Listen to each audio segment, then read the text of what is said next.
শতবর্ষী ভাতের হোটেলে চলছে রান্না বান্না। ঐতিহ্যবাহী এই হোটেলের খাবার এতটাই সুস্বাদু যে স্কুলে পড়া অবস্থায় এখানে যিনি খেয়েছেন, চাকরি থেকে অবসর নিয়ে এখনো এখানে নিয়মিত খেতে আসেন তিনি। আবার যিনি বিয়ের পর স্বামীর সাথে এখানে খেয়েছিলেন, তিনি এখন চাকরিজীবী ছেলের হাত ধরে আসছেন আদি মুন্সি হোটেলে। আমার হাজবেন্ডের সাথে মাঝে মাঝে এই হোটেলে আসছি, এই হোটেলের খাওয়া দাওয়া, এবং অনেক সময় উনি বাসায় নিয়ে যেতেন। এই তো ছেলের হাত ধরে আবার আসছি। কারণ বাসায় তো রান্না করি, সবসময় নিজে রান্না করে নিজে খাই। এখানে আসলে একটু স্বাদটা একটু অন্যরকম লাগে, ভালোই লাগে আর কি। আগে যে ঐতিহ্য ছিল মুন্সি হোটেলের, সেই ঐতিহ্যর টানেই কিন্তু আসি আমরা। শতবর্ষী এই খাবারের হোটেলটিতে নেই কোনো বাবুর্চি। দোকানের মালিকানা যার কাছে থাকে তিনি সব সময় করেন রান্না বান্না। শুরুটা কেবল রুই কাতলের মতো নির্দিষ্ট সংখ্যক মাছ এবং খাসি ও মুরগির মাংস দিয়ে হলেও আদিমুন্সির খাবারের দোকানে এখন যোগ হয়েছে আইড়, বোয়াল, চিতলের মতো বিভিন্ন জাতের নদীর ছোট বড় হরেক পদের মাছ। একসময় দোকানটি বাঁশের বেড়া দিয়ে ঘেরা থাকলেও যুগের সাথে তাল মিলে এখন লেগেছে আধুনিকতার ছোঁয়া। 12 বছর, তখন কিন্তু আমি 12 বছর বয়স থেকে আমি আব্বার সঙ্গে সঙ্গে বাজারে যাইতাম ব্যাগ ধরে। হঠাৎ করে একদিন আব্বার জ্বর আসলো, এখন রান্না কে করবে, হঠাৎ করে আমি তখন নিজের হাতে রান্না করলাম।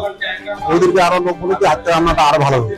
মুন্সি হোটেলের বয়স প্রায় 100 বছর হবে। আমার বাবার পরে এই ধরেন যে আমার ভাই, আমি, মানে আমরা এই মুন্সি হোটেলের ঐতিহ্যটা মানে ধরে রাখার চেষ্টা করছি আর কি। আবাল বৃদ্ধ বনিতা সব বয়সী ভোজন রসিকদের মনেই জায়গা করে নিয়েছে দিনাজপুর শহরের বালুবাড়ির বাঞ্চারামে অবস্থিত আদি মুন্সি হোটেল।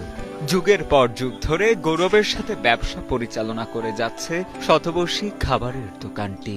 যদিও ঠিক কবে নাগাদ মুন্সি হোটেলের যাত্রা শুরু হয় তা সুনির্দিষ্টভাবে জানা নেই কারোই। আমি এই মুন্সি হোটেলকে চিনি ক্লাস 9 থেকে। এখন আমি চাকরি শেষ করে আমি রিটায়ারমেন্টে চলে আসছি, তারপরে এখানে আসছি। আমি এখানে ছাত্র জীবনে এসেছিলাম, আমি আমার অবসর জীবনে এখানে এসেছি।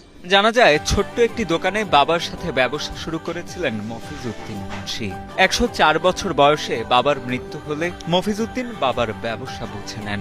এরপর মফিজউদ্দিনের মৃত্যু হলে তার ছেলে বাহাউদ্দিন মনু ও মেয়ে মাসুদা বুঝে নেন দাদার তৈরি সেই খাবারের দোকানটি। বংশ পরম্পরায় 100 বছর আগে সেই খাবারের স্বাদ ও মান ধরে রেখেছেন দুই ভাই বোন। আমার জানা মতে যে বাজারে সবচেয়ে বড় বড় যে মাছ, বড় যে বিভিন্ন জাতের দেশি মাছ, যে মাগুর মাছ, পিওর যেটা জিনিস, সেটা অরিজিনালি আদি মুন্সি হোটেলে অবস্থান করেন এবং পাওয়া যায়। আগে যখন এখানে হোটেল ছিল, মানে বেড়ার হোটেল একটা ছিল, তখনও মুন্সি নামেই ছিল।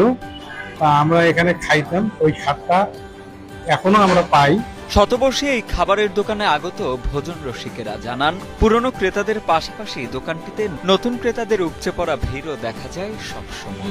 আদি মুন্সি হোটেল অনেক পুরাতন, এবং কেউ যদি ভালো মানের খাবার খোঁজে এই আদি মুন্সি হোটেলে আসতে হবে। এইখানে সব বড় বড় মাছ পাওয়া যায়, যেমন আড়ি মাছ, কাতল মাছ, বোয়াল মাছ, চিতল মাছ, আরো অনেক ট্যাংরা, তারপরে আবার মৌকা, খাসির মাংস, মুরগির মাংস, সব উন্নত মানের খাবার দিনাজপুর শহরে অন্য কোনো হোটেলে পাবেন না, একমাত্র আদি মুন্সি হোটেল ছাড়া। এখানে খাবেন তৃপ্তি সহকারে খাওয়া। আমরা শহরে ঢুকলেই মুন্সি হোটেলে মনে যে তৃপ্তি খাই, যে একটা তৃপ্তি পাইলাম, এটা হারে কিছু নাই, তারপর চাপাচ্ছি বড় মাছ, খাসি দেখেন, এই খাসির হাতটা দেখলে বুঝতে পারবেন যে মানে খাসিটা কত বড়।